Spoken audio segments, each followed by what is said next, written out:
Tango Delta nominal.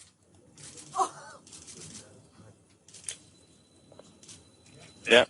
EagleCom configuration stable. To the moon. Driven stable.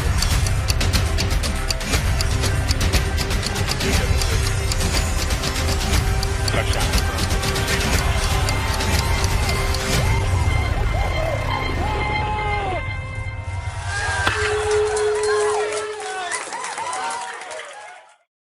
What's going on, everyone? It's Jeranism. Today, talking about everyone's favorite multi-billion-dollar lie, Curiosity. The car-sized, selfie-snapping Mars rover. Yep, a rover on Mars. Doing science. You know me better than that, right? I mean, what do I say? Believe what you want. Don't trust men. But I will tell you that you should look at everything super close, and this one especially, because something's fishy about that Mars rover, and by fishy I mean someone is stealing from your pockets in front of your face and then laughing about it. So people always ask me, dude, why do you hate science so much?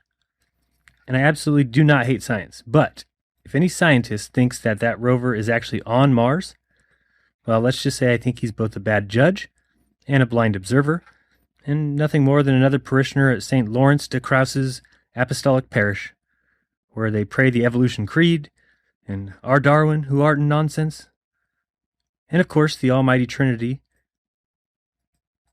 of relativity, the sun, and the holy gravity. Yeah, the virgin birth of the universe in the Big Bang, of course the divine peer-reviewed journal, and we have to remember all the saints. Saint Galileo, the patron saint of no evidence. Saint Copernicus, of course, the patron saint of ass-backwardness of antithesis. Saint Giordano Bruno, patron saint of fire. Saint Newtonian, patron saint of make-believe forces. And we can't forget Saint Kepler, patron saint of ovals. Then you've got Saint Sagan, the patron saint of turtlenecks. And of course the current bishops and all their holy dioceses, including Bishop Dawkins, Bishop Cox, and Bishop Neal. Wait, it's Bishop Neal before Cox. Right. It's so spherical. Anyway, I got carried away there. I was saying, oh yeah, I love science. I mean, it's so much better than religion. Ugh. Believing in books and concepts without evidence, dogmas and infallible foundations. It just feels so much better to be always right. Be a fan of science. I'm actually debating a guy a little bit later tonight on the age of the Earth. I've been practicing. Let's see how I do. It's 4.54 billion years old, you frickin' desert wandering idiot. Not bad, huh? I think I'll win. Well, I mean, I have to win. Got science. Facts. Where was I? Oh yeah, Mars. That's right. I remember now. Curiosity is in Greenland. I know. Sounds crazy. But I'm about to show you. So, come along. What you are about to see is bizarre. So there I was, just minding my own business, looking at Google Earth, and this big, snow-covered monstrosity is staring me in the face like, why is that covered in snow? I look into Ireland and some other areas around it, Iceland. Ireland gets snow only once a year, one day a year. So I keep digging a little bit deeper, and I finally get underneath this cloud cover here, and a few images pop up. And I say, oh, images, what are they? Well, this is what you got, which I'm sure that looks familiar to you, right? Looks just like the pictures they give us of Mars. So I'm just kind of creeping around here and definitely noticing the same kind of undulation changes and same kind of rock, same kind of dirt. Only thing that's missing is that nice little red tint that they pay somebody $150,000 a year to put on there. And then I see little things there. So, well, it's not Mars because they got some weird little tires and little ATVs over there. But I was just kind of looking around. See what we could find. There's another one of those ATVs. Some antennas set up. But those mountains, those rocks, definitely exactly like we see on Mars. So I said, I wonder what they're doing out here. What is all this equipment for? I'm sure it can't be NASA, right? Whose orange Hummer is this? Okay, that looks like a NASA symbol. Well, let's dig a little further because I can't really see anything on here other than it certainly looks like a NASA symbol. And I can't read that. Tried. Camera's set up. tents, ATVs, food. They've been there a while. It's not a one-day trip. Got their antennas set up out in the middle of nowhere in Greenland. Another ATV, a leveler equipment. So that was all that picture had. Let's see what this one's got. So this one here said roving the Arctic. So what is that? Doesn't make any sense. So pop in here. See if we can find anything. Again, same kind of mountains. That looks like the same kind of water I've seen before that I thought was water on Mars. Who knows? Zoom in. What's that? Oh, nothing. Just looked like it was funny. So I'll keep kind of going through here and see if it... What the...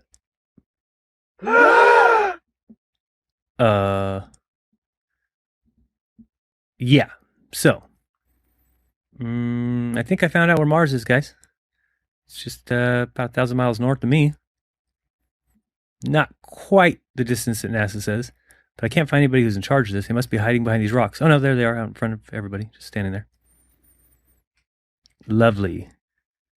Clown number 1, clown number 2, and clown number 3.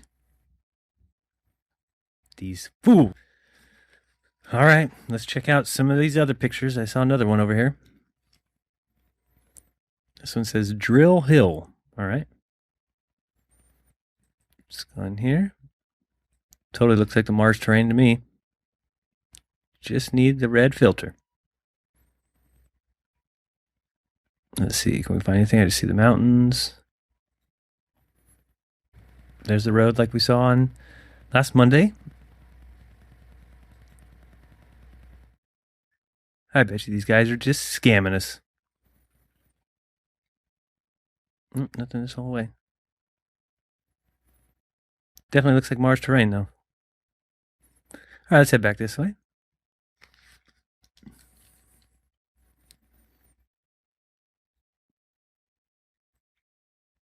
Yeah, if you go look at Mars pictures, go to Gigapan or any site that has, you can even go to nasa.gov and look at all their Mars frauds.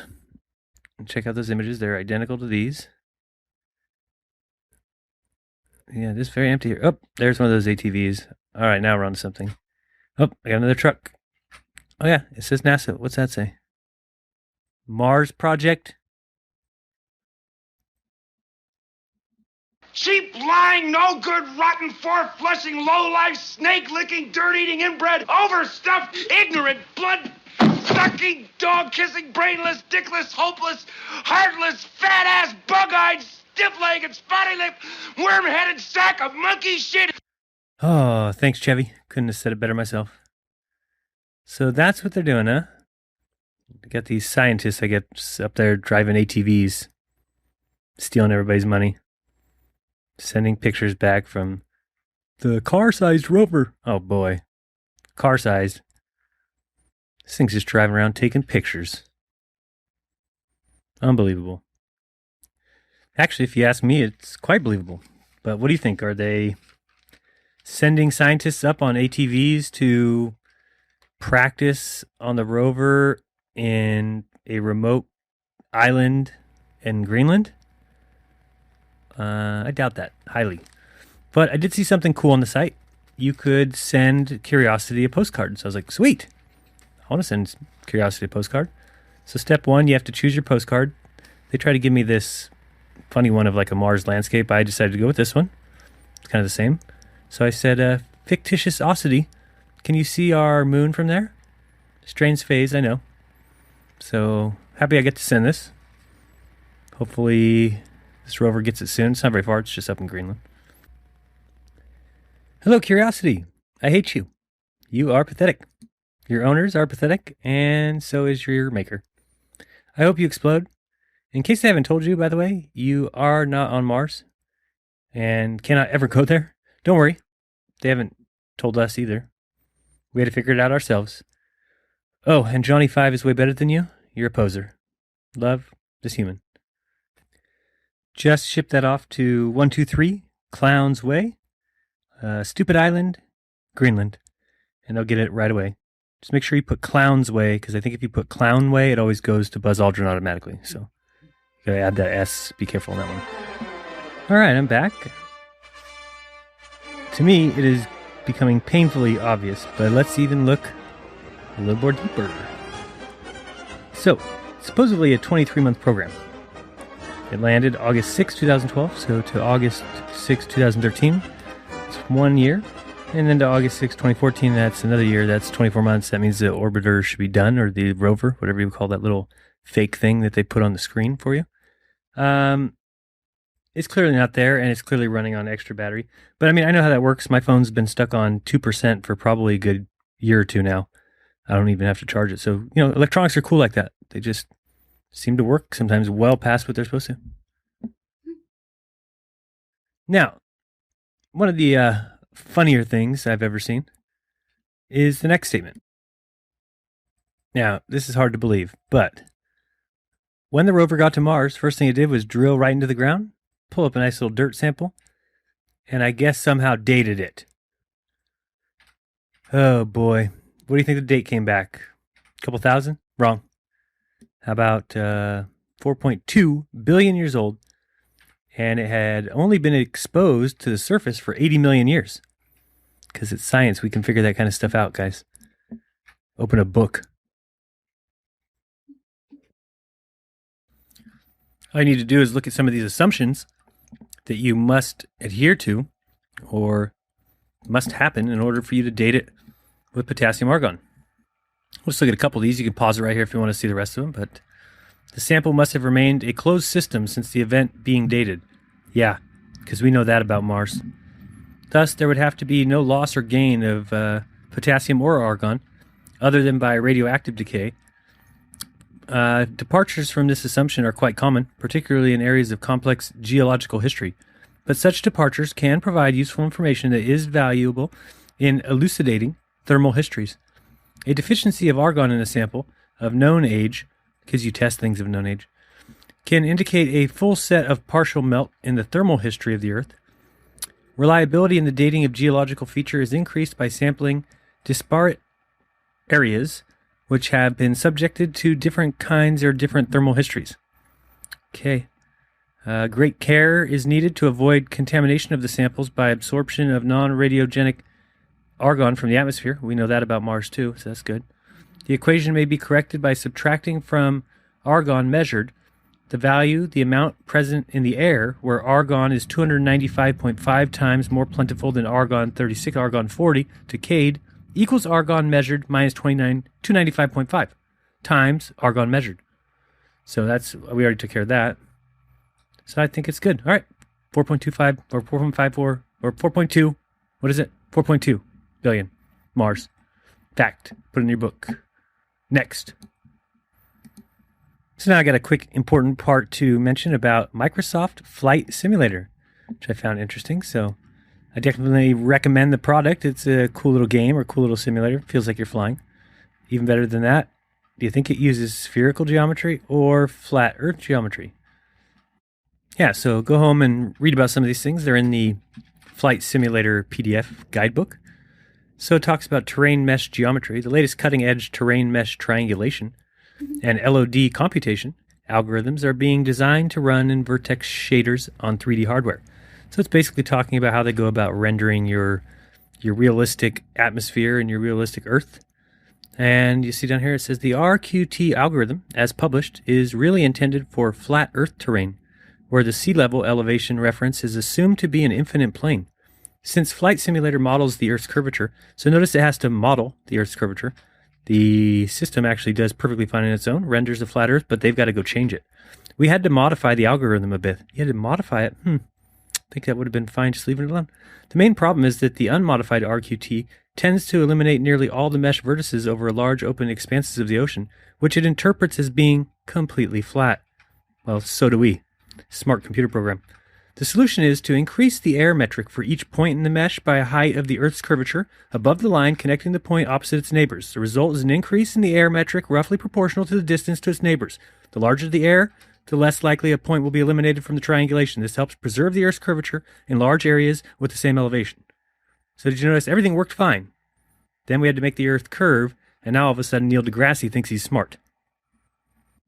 And the flight simulator also says that after triangulation, the mesh vertices must be transformed to account for the Earth's curvature. Flight Simulator uses the ellipsoidal Earth model defined by the World Geodetic System. WGS-84 uses a geocentric rectangular coordinate system with the Earth's center of mass at the origin. The XYZ axis are shown below in the figure. Basically, the geodetic latitude at a point is the angle between the XY plane and the normal of the reference ellipsoid through that point. Basically, they have to do a whole bunch of work just to get this to model the Earth with curvature, where it is fine without it. The conversion from latitude to longitude and altitude above sea level to geocentric Cartesian coordinates is relatively straightforward using the equation below, where A equals blank Earth's equatorial radius, B equals Earth's polar radius, and E equals the ellipsoid eccentricity. I know what you need, though. You need some good news, so I have that too. Proposed for 2020 will be a brand new rover mission, part of NASA's Mars exploration program. Not to the moon, no. We're going to Mars with a rover. This long-term effort of robotic exploration of the red planet is designed to advance the high-priority science goals of Mars exploration. The mission would address key questions about the potential for life on Mars. The mission would also provide opportunities to gather knowledge and demonstrate technologies that address the challenges of future human expeditions. That's where we're going to spend our money, even though we already have a rover there doing the exact same thing. The mission would rely on the technological innovations, especially in regards to the entry, descent, and landing, as successfully demonstrated by the Mars Science Laboratory mission. The spacecraft would use a guided entry, descent, and landing system, which includes a parachute in the no atmosphere Mars, makes sense, descent vehicle, and during the final seconds prior to landing, an approach called a sky crane maneuver, which is the exact same thing they already did, for lowering the rover on a tether to the surface. This landing system represents a huge step in Mars' surface science and exploration capability. How? You already did it. Because it provides the ability to land a very large, heavy rover on the surface of Mars. We already did this in a more precise landing area. The rover design would also enable a Curiosity-class long-range mobility system on the surface of the red planet, allowing it to travel between 3 to 12 miles for the investigation of diverse rocks and soils and potentially other, rocks and soils and potentially other surfaces. Thank you for doing the exact same thing again and pocketing more of our money, since nobody seems to realize that's exactly what's going on. It is ridiculous. All right. Seems like it's a good time for a pop quiz. Get your pen and paper out. I've got a 10-question astronomy quiz. And now you're on the honor system, so no cheats. 10 multiple choice questions. Put in the comments your score, 0 through 10. Let's see how everyone does. Each question will be answered right after, so be honest. All right, everybody ready? Let us begin.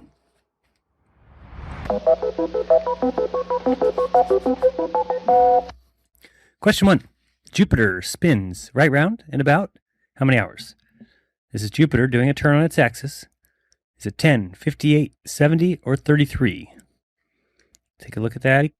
Jupiter spins around in its orbit in about how many hours? 10, 58, 70, 33? It is 10. So if you had that one, congratulations. And our next question is, the planet Venus has a longer day than Earth. One day on Venus takes how many days? A, 12, B, 55, C, 180, D, 243. Answer that one. 243. D was the correct answer. Next, the sun weighs 2,000 trillion tons, which is about blank times as much as the Earth, even though it is made almost entirely of hydrogen and helium, the lightest gases in the universe. A, 300,000. B, 900,000. C, 9 million. D, 90 million. Answer, 300,000. Congratulations if you got that one right. All right, next question. I'm also betting no one's perfect yet, but we'll see if I'm right or wrong on that one. 1970s, the U.S. Vikings 1 and 2 and Soviet Mars 3 and 5 probes all reached the surface of Mars? Or B, the U.S. Viking 1 and Soviet Mars 2, 3, 4, and 5 probes reached the surface of Mars? Or C, the U.S. Vikings 1, 3, 4, 5, and 6 orbited Mars and the Soviet Mars 4 and 5 probes reached the surface? Or D, USA and Soviet Union attempted but never made it to Mars? Think about that. Look at your answers. A, B, C, or D. If you answer E, all of the above, you're wrong anyway. So I would stick to A, B, C, or D. And your answer is A. A is the correct answer. Next question. A tablespoon of neutron star would weigh about blank pounds. A tablespoon of neutron star would weigh about blank pounds. 2620. A bunch of numbers with a 7, and a bunch of numbers with a 27. And the correct answer is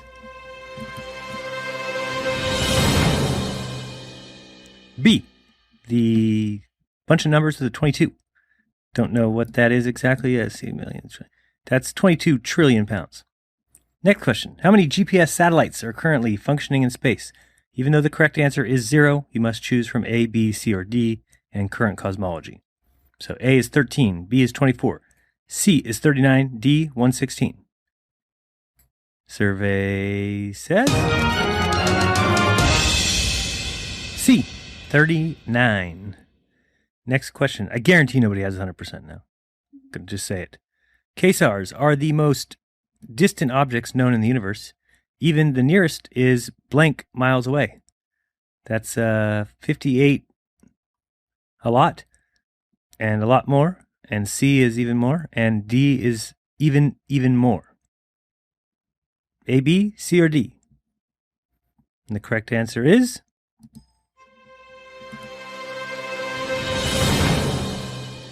C. A really, really big number that starts with a 5. I don't know what to say. I don't understand. It's just, I just don't understand. This doesn't make any sense to me.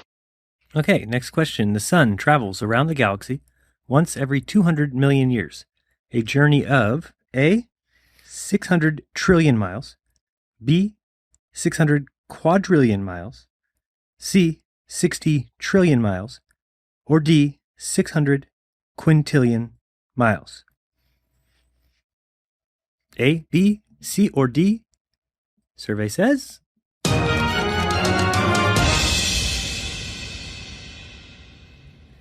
B, 600 quadrillion miles.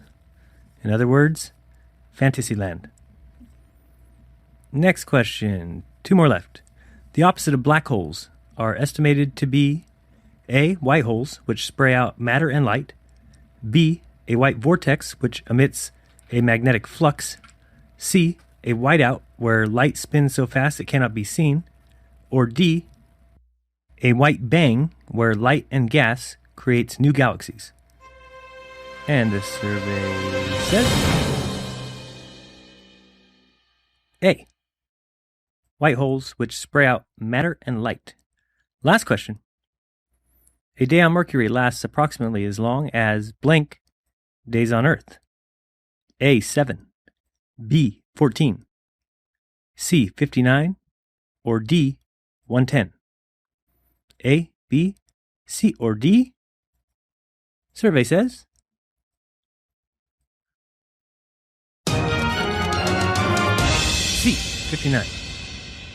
So, anxious to hear how many of those absolutely inconsequential and unimportant answers you got right. Hopefully you got somewhere around 2 or 3. If you got more than that, you're scaring me.